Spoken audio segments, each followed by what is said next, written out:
কোথায়। কালজয়ী এই গানের মধ্য দিয়ে আসিফের পথ চলা শুরু, যেন এক ধূমকেতুর আবির্ভাব ঘটে ইয়াং জেনারেশনের মাঝে। তারুণ্যের মুখে যেন এখন ও প্রিয়া তুমি কোথায়। ও প্রিয়া, ও প্রিয়া তুমি কোথায়। কে ভাই জানতো তখন কুমিল্লার এই ছেলে আজ বাংলার যুবরাজ।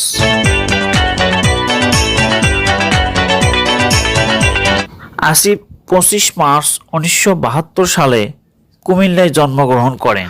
তার জনপ্রিয় গানের মধ্যে একটাই প্রশ্ন আমার। একটাই প্রশ্ন আমার।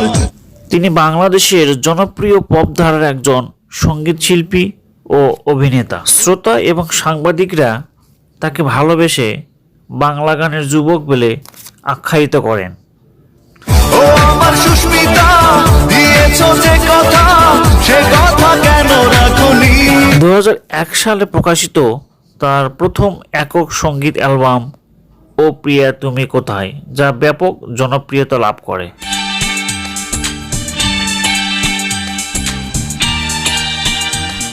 তিনি 1998 সালে প্রথম চলচ্চিত্রে গান করেন রাজা নাম্বার 1 ছবিতে। আমাদের স্বপ্ন ভেঙে যায় আসিফের এই গান। স্বপ্ন আমার ভেঙে গেল তোমার। তার জনপ্রিয় গানগুলোর মধ্যে একটি এই বুকে এত জ্বালা। এই বুকে এত জ্বালা পুড়ে গেছে মন, ওরা মনে তিনি 2019 সালে গহীনের গান চলচ্চিত্রের মাধ্যমে পরবর্তীতে অভিনেতা হিসাবে আত্মপ্রকাশ করেন। মন ভেঙে দিয়ে কাঁদিয়ে আমাকে কষ্টের আলপনা। তিনি 6টি মেরিল প্রথম আলো পুরস্কার লাভ করেন। চোখেরই জলে লেখা কত যে কবি। তার প্রথম অ্যালবাম 5.5 মিলিয়ন বৈধ কপি বিক্রি হয়েছিল, যা বাংলাদেশের ইতিহাসে এ পর্যন্ত সর্বোচ্চ। পাষাণপুরীর গল্প শোনে সবাই, যখনই ভাবি আমি তোমার কথা, তোলপাড় করে বুকে। তিনি একটানা 6 বছর অ্যালবাম বিক্রির শীর্ষে ছিলেন। কখনো ভালোবাসনি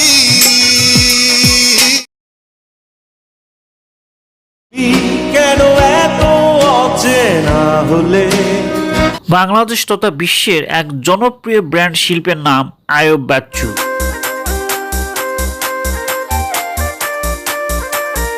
তিনি 16 আগস্ট 1962 সালে পূর্ব পাকিস্তান পুঠিয়ায় জন্মগ্রহণ করেন এবং 70 দশকের শুরুতে সপরিবারে চট্টগ্রামে আসেন। যেও না চলে বন্ধু আমায় একা।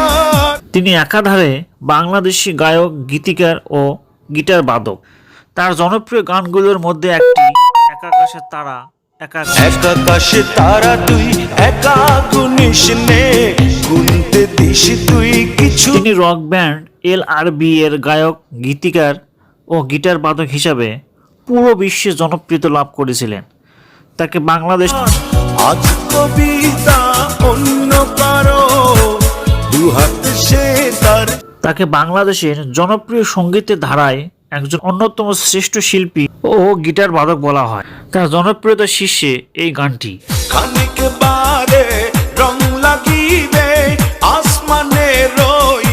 তিনি LRB তথা লাভ রানস ব্র্যান্ড এর প্রতিষ্ঠাতা ছিলেন এবং সাফল্য অর্জন করেছিলেন। উড়াল দিতে মন চায় এই গানটি শুনুন। আর কতই ভাবে আমাকে কাঁদাবে, আর বেশি কাঁদালে।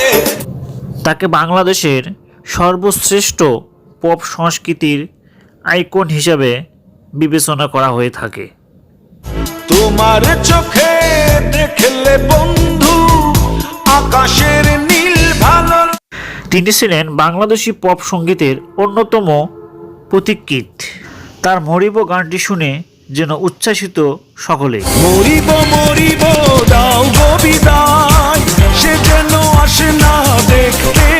তার একক প্রথম অ্যালবাম রক্ত গোলাপ, যা 1986 সালে সব ভালো তুই একা বাসিস নে একটু ভালো। তিনি তার জীবনে 6টি প্রথম আলো পুরস্কার লাভ করেন। বক্ষ জুড়ে যার রয়ে যায় হাহাকার করেছিল দেহ। আর দেখাবো মনের দুঃখ গো। বাংলাদেশের এক জনপ্রিয় কণ্ঠশিল্পীর নাম এন্ড্র কিশোর, যার সুরের ঝংকার আজও আমাদের মনে দোল দিয়ে দেয়, যিনি বাংলাদেশে প্লেব্যাক কিং নামে খ্যাত।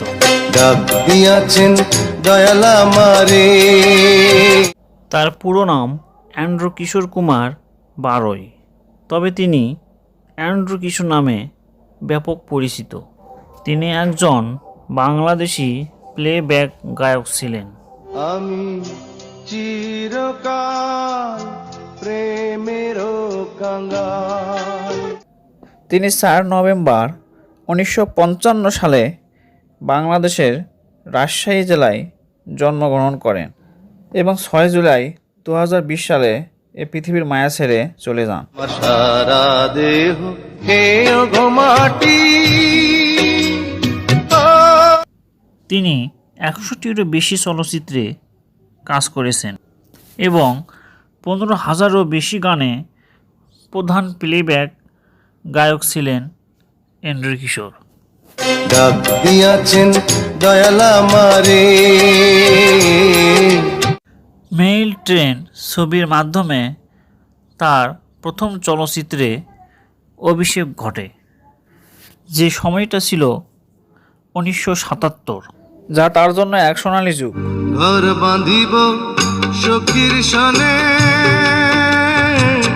এন্ড্র কিশোর প্লেব্যাক গায়কের জন্য 8 বার শ্রেষ্ঠ জাতীয় চলচ্চিত্র পুরস্কার লাভ করেন, যা বাংলাদেশের তিনিই একমাত্র। ভেঙেছে পিঞ্জর, মেলেছে ডানা, উড়েছে পাখি। চিঠি লিখেছে বউ আমার ভাঙ্গা ভাঙ্গা হাতে। বাংলাদেশের জনসঙ্গীত শিল্পীর একজন মনির খান। বাংলার সঙ্গীত অঙ্গনে তিনি এক উজ্জ্বল নক্ষত্র। তবে কৌতূহল শুধু অঞ্জনাকে নিয়ে। তবু অঞ্জনারা সুখে থাক সুখে থাক। মনির খানের জন্ম 1 আগস্ট 1972। তার কিছু গান এখনো মানুষের মনে দোল দেয়, যেমন ল্যাংটা থেকে আমি বুড়ো। ল্যাংটা ছিলাম ভালো ছিলাম, আমি ল্যাংটা ছিলাম। মনির খান ঝিনাইদহ জেলার মহেশপুর উপজেলার মদনপুর গ্রামে জন্মগ্রহণ করেন। ভাড়া কইরা আনবি মানুষ কান্দিতে মোর লাশের পাশে। কর্মজীবনে তিনি 42টি একক অ্যালবাম, 300টিরও বেশি ডুয়েট ও মিশ্র অ্যালবাম এবং 3 বার শ্রেষ্ঠ জাতীয় চলচ্চিত্র পুরস্কার লাভ করেন। আটানার জীবন চারানা ঘুমে দুয়ান।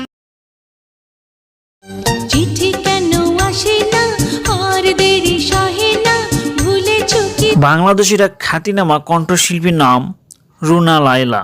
কাল তো ছিলাম ভালো, আজ আমার কি হলো সে কথা। তিনি 17 নভেম্বর 1952 সালে পাকিস্তানে জন্মগ্রহণ করেন এবং 1974 সালে সপরিবারে বাংলাদেশে চলে আসেন। শিল্পী আমি তোমাদেরই গান শোনাবো। তার প্রথম বাংলা গান জীবন সঙ্গী 1976 সালে। কে যেন ডাকে আমারে ডাকে, লুকিয়ে